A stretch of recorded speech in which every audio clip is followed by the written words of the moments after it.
What is up YouTube, and welcome to this Army of Thieves video and breakdown. This is the prequel to Zack Snyder's movie Army of the Dead and follows the best character in my opinion, Ludwig Dieter, as we learn how he got to America and how he became, well, who he is. It is a fantastic heist movie that is a total joy to watch, mainly due to the main character Ludwig's pure charm and reactions to the crazy situations he gets himself into during the movie. It's also explained how, despite these multiple heists, he never used a gun, as we learned in Army of the Dead.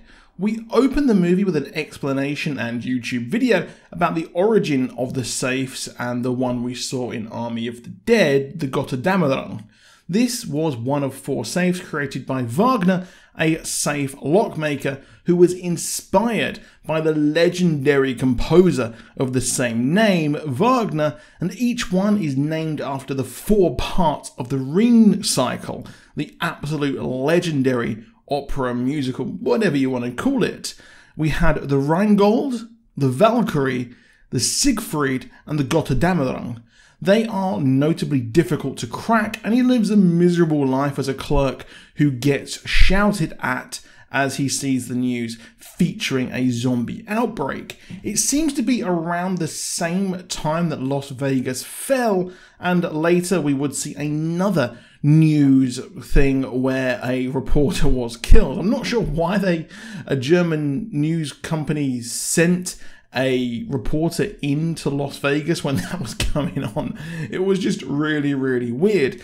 And it seems like they are doubling down on the whole Las Vegas connection here, which makes sense. And I think that they can't exactly connect to his Dawn of the Dead remake, so I would accept these connections here. He also has a YouTube channel which has no views. Hey bro, I know the feel of checking your views on a lunch break and it not going up, as he gets invited to a safe cracking competition as one person comments.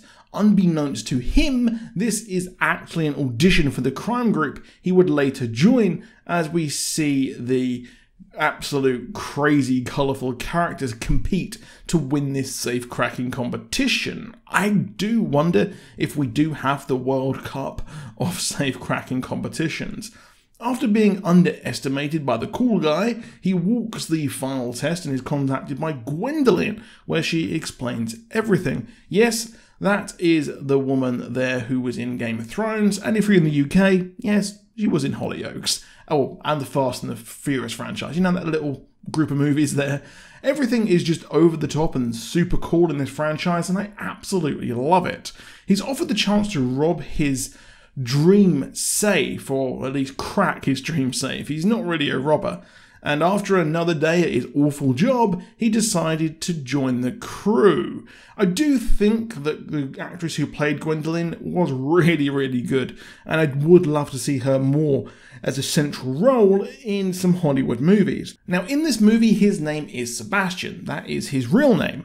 The name he had in Army of the Dead was a comic book he made as a child, and he became Ludwig Dieter after Gwendolyn got him a passport and ticket to America. Presumably, I think they might have go towards the final safe at the casino somehow, but I'm getting ahead of myself. Now, we are introduced to this wacky crew, including Karina, a hacker who back in the day leaked Pirates of the Caribbean 2. We have Rolf, the getaway driver, and my second favourite character. But I'm a bit biased, as I think that Man Like Mobeen is one of my favourite British comedies at the moment.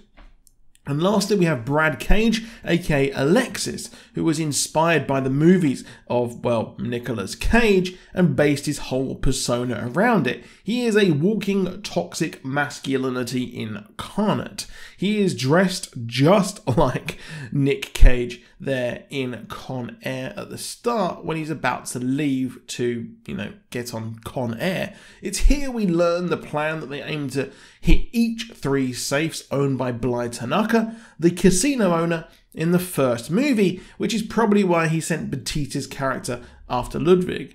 We soon see them embark on the first mission. Brad has a gun as a plan B, but we would later learn that, well, it doesn't actually work.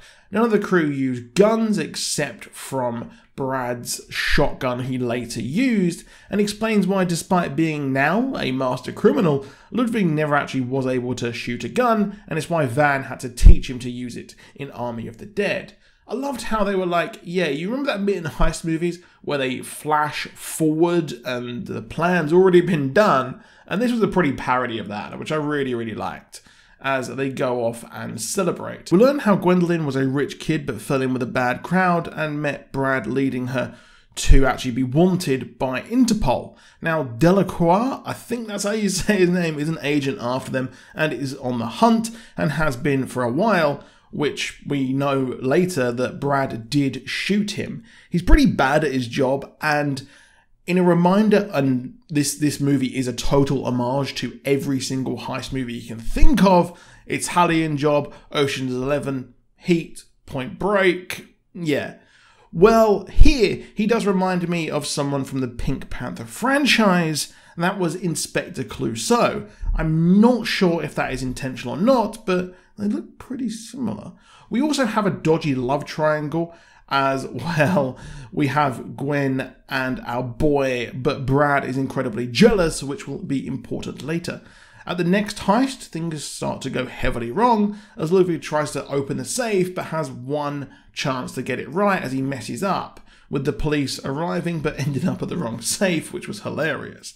However, Brad needs to give a distraction and uses his knowledge of action movies, while at the start he was, like I said, dressed like Nicolas Cage in Con Air. Here he summons a sort of combination of Heat and Point Break by wearing a President Nixon mask, just like the surfers there in Point Break, a legendary movie. And if you haven't seen it, you really, really need to see it. I do think it might be Keanu Reeves' best work. It goes terribly, leading to him almost kill a man, which goes against Gwendolyn's morals, Brad Cage's, and pushes Ludwig off of the van, which shows that, well, yeah, he could have saved him, but poor Ludwig has to escape while our boy Delacroix IDs him, and Karina and Gwen later beg him to return, which he does, as they trick the Interpol agent that they are assaulting it at a specific time, but it turns out that it was a ruse which Delacroix fell for, and they get the casino to actually leave, which I really, really liked. But Karina is caught and Brad is onto them, and I felt it very off that this split was convenient.